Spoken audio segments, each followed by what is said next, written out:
Born free, as free as the wind blows. All of a sudden, this world's Kailan mo na-discover na ikaw yung boses mo si Mon?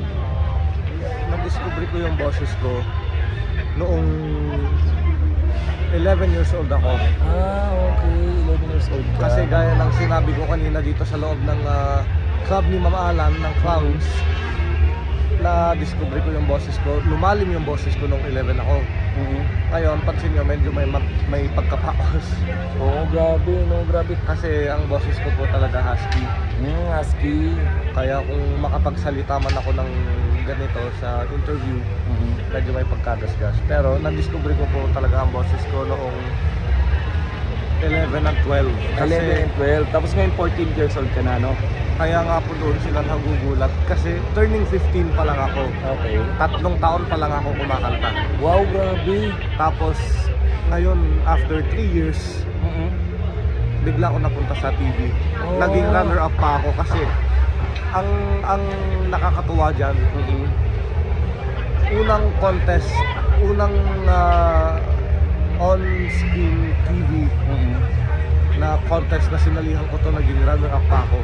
Kasi bago ako sumali rito sa Itbulaga, 4 pa lang ever yung sinalihan kong contest. 2 contest, nag-grand champion ako. Yung isa nag-second runner-up, yung isa natalo ako. But it's all not in vain kasi na-enjoy ko nga. At kung sakaling magkaroon ka man ng opponent sa isang contest, kaibiganin mo. Dahil pag hindi mo ka naibigan, hindi gaganda ang boses mo kasi nagtatanungan lang kami. Yun. Pwede bang maiksing sample dyan ng mga Monroe mo dyan? Parinig natin. Born free, as free as the wind blows, as free as the grass grows, born free to follow your heart. Wow, grabe, no? Ayun, alam mo, idol, musician ako. Yung Monroe na yan, sabi sa akin ni mama mo, 1960s pala yan. Tama ba, 1960s? Ang unang kanta niya, pinalabas 1960. Okay. Actually, ito naririnig ko na yan. Kasi 35 years old na ako. Naririnig ko na yung mga kantang yan. Parang dumadaan lang sa kabila kong tenga. Maganda siya, pero alam mo, walang halong bola. Simula narinig kita sa TV, sa social media, grabe dun ko mas na-appreciate yung mga kanta ni Monroe. Marami din kasi nakapagsabi niya sa akin kasi grabe, no? Sinabi nila, hindi ko na-appreciate yung boses ni Matt Monroe until kinanta mo. Yun, Pero exactly. Nagtataka ako bakit sinabi nila, ang impactful daw kasi makarinig ng kanta mula sa dekada 60 na kinakanta ng isang 14 anyos. Oo, grabe, no? Hindi kaya na-reincarnate ka?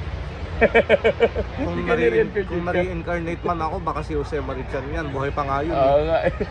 Kasi gumiti man ako, Have a Jolly Christmas, yung mga ganun eh. May Jose Marichan ka ba yung tinatago? Meron. Sige, Whenever I see girls and boys selling lanterns on the streets, I remember the child, and the child remembers me. Ayun, thank you so much, idol. Maraming salamat sa maiksing interview at more blessings to come, ha. Maraming salamat. Ang Milo and Friends laging nakasuporta, sir, idol po. Thank you so much. At lagi namin yung susuportahan ng Milo and Friends. Ayun, pahag naman dyan, idol. Napakinggan ko yung mga kanta mo, no? Ang lakas mo pala, no? So ayan guys, supportan lagi natin si Carreño. Sobrang galing nito, grabe. Lagi rin po nating supportahan si Milo and his friends. Yo, thank you so much, ate. When I was young, I listened to the radio, waiting for my favorite songs. When they played, I'd sing along. Milo and Friends! Hello guys! Oy, naka-follow ako sa TikTok ninyo, Thank you grabe! so much, thank you so Milo much. and Friends! Karen na lang tawag ko sa'yo, no?